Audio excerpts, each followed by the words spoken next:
ఇక్కడ ఏలూరు దక్షిణపు వీధిలో ఉన్నటువంటి జాతర మహోత్సవాల్లో భాగంగా ఆద మహాలక్ష్మి వారి మేడలు ఇవి. అలాగే ఇక్కడ కుంభం, ఇక్కడ ధ్యానం క్లాసు జరుగుతూ ఉన్నటువంటి వాతావరణం. అలాగే గంగానమ్మవారు, ఇక్కడ పురోహితులు. నోరు మంచిదైతే ఊరు మంచిది అవుతుంది అనే సామెత ఉంటుంది కదా. సో మనం ఏమి తీసుకుంటున్నామో అలాగే వినుకొండ అంకమ్మ అమ్మవారు.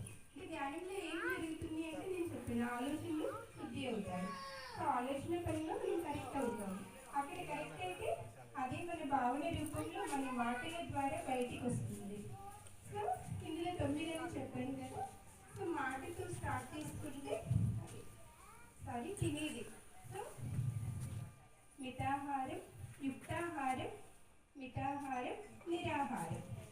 సో యుక్తాహారం అంటే యుక్తమైన ఆహారాన్ని మాత్రమే మనం తీసుకోవాలి. సో అదేంటి? శుద్ధ సాత్విక ఆహారం.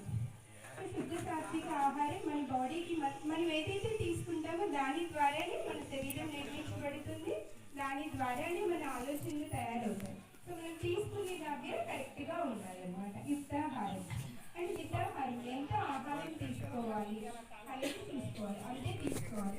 అలాగే మేడం గారు చెప్పారు ఈ భూగోళం ఎలా నిర్మించబడి ఉందని చెప్పారు.